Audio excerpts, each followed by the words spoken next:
We all love Pokemon. Hey, I have a whole channel based around Pokemon, and I've been playing the games, watching the anime, and collecting the merch since I was 7, and it's something that I've never stopped loving, but it doesn't mean I love everything Pokemon, which brings us to my worst Pokemon experience yet, Pokemon Dash, and the story behind it.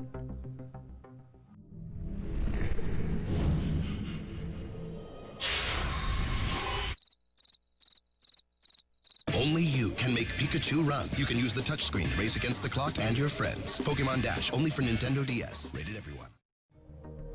Now, Pokemon Dash isn't your normal Pokemon game. With over 60 games, there are many types of Pokemon games out there.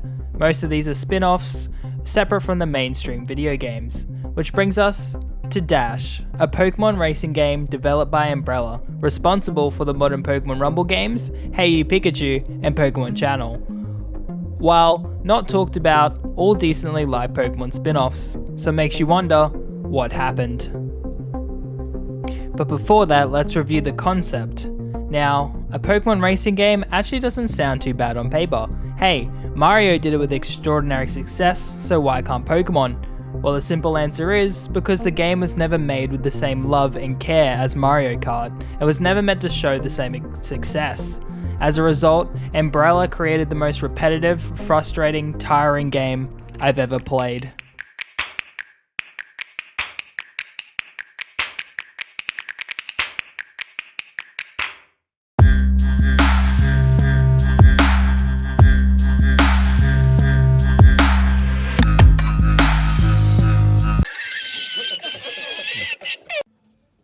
Now, Pokemon Dash came out in 2005, a time when anything Pokemon related was celebrated, and with it being the premier Pokemon title, it had everything going for it. It was set up for success.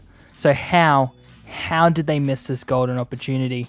Firstly, the game looks awful. To be fair, the game came out in 2004 on the DS, but hey, Pokemon Pinball came out only a year before, and for the GBA, and it looks 20 times better. The whole way through from the title screen to the end of the game, you're wondering if you're even playing a legal Pokemon game.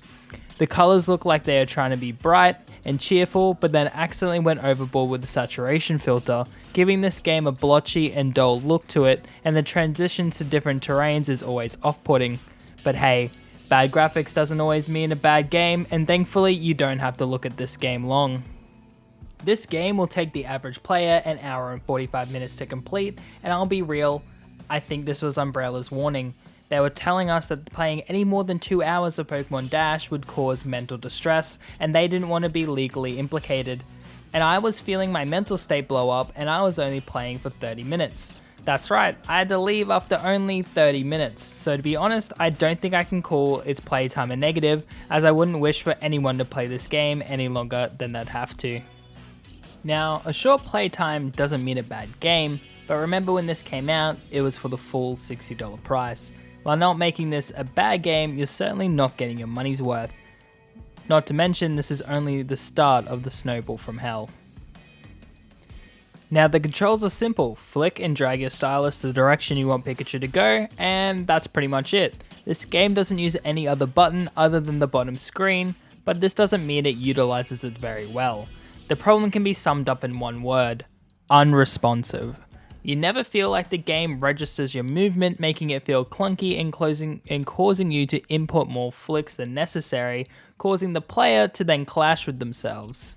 This leads to general frustration and pain. Just pain. But the player isn't the only thing that clashes with the controls. The game's own mechanics cause these controls to become unbearable. So let's get into that. So in most racing games, when you go off track, you're slowed down, and most of these games will discourage you to drive onto this terrain, as it does nothing but hinder you. However, there are some occasions where going off track can help you gain an advantage. Hell, some maps might even encourage you to risk going through the rough terrain to get to a shortcut, or something off map that gives you an edge on your opponent.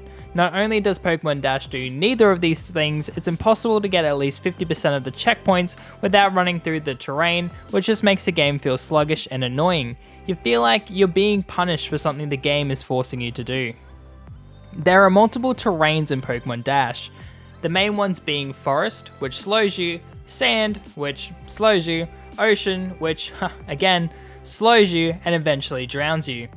Snow, which, what would you know, slows you again, and lastly, swamp, which now, don't be too shocked here, slows you and eventually drowns you. So yeah, remember when I said this game feels repetitive?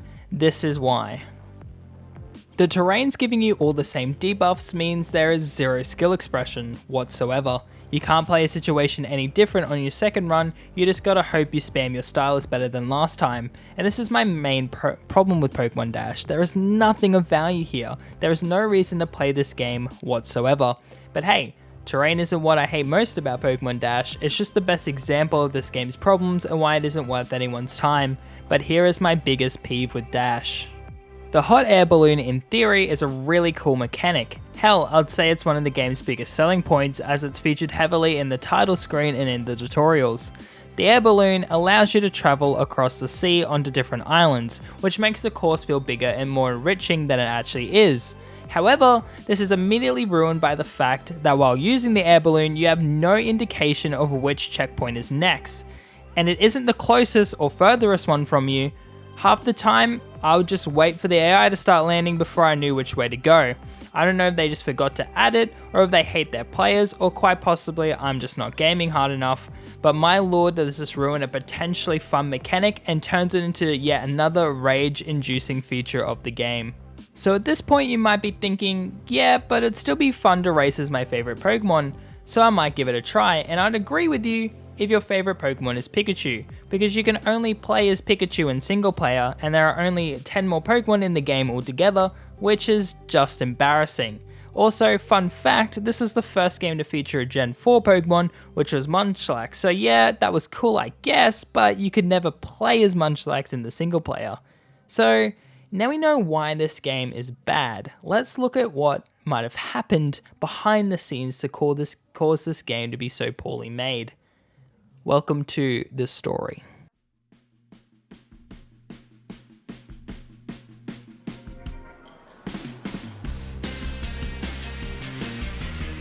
Well, the wait is over. This is Nintendo DS.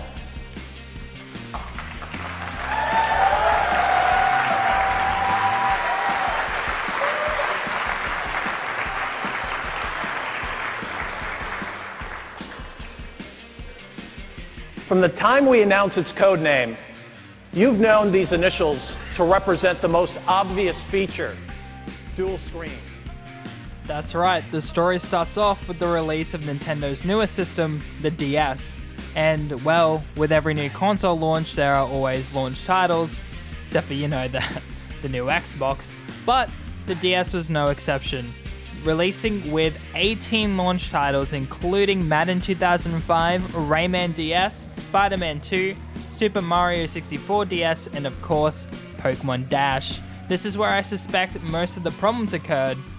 Let's watch that reveal one more time. You've known these initials to represent the most obvious feature, dual screens. This was the DS's big appeal, the dual screen, and with it, the touch screen, which is evident in most of these games utilizing this gimmick, but none of them were as aggressive as Pokemon Dash. Now it's time to put on our tinfoil hats, as I couldn't find anything on this game's development behind the scenes, so let me just ramble off my theory, but take it with a grain of salt. Pokemon Dash was never meant to be a beloved and good Pokemon spin-off. If it ended up that way, hey, good job Umbrella. But I suspect they never expected to create a good game, hell, not even a finished game. Just a game good enough to keep Pokemon's name on the list of launch titles. Again, this was at the height of Pokemon, and it wasn't 2019, so rushing out a main story game wasn't an option. There was only one option left, a low effort and low budget Pokemon spin-off that highlights the new system's main features, the dual screens. They were rushed and pushed to complete this game for the release, which would explain everything. The graphics, no time and no money to render the models properly or get the coloring right. The controls, the touchscreen was unfamiliar territory and there was no time for extensive game testing, so as long as the Pokemon moved, it was good enough. the repetitive terrain. It's easy to copy and paste code and mechanics than it is to create new ones. The game, not enough time to develop more tracks, and with the limited terrain, there wasn't much left to do. Now, should we feel bad about Pokemon Dash's failure? Could it have been a good Pokemon game? Yeah, but I don't think we have to be sad about it, because I think at the end of the day, Pokemon Dash was always meant to be the worst Pokemon game. 닌텐도 DS로 피카츄가 온다.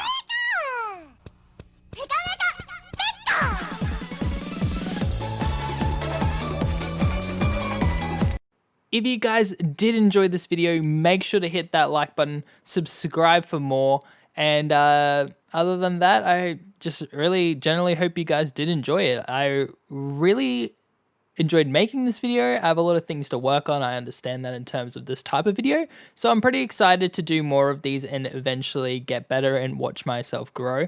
But yeah, hope you did enjoy. Hope everything was clear and concise. It's something I kind of struggle with, so I hope it all ended out doing well.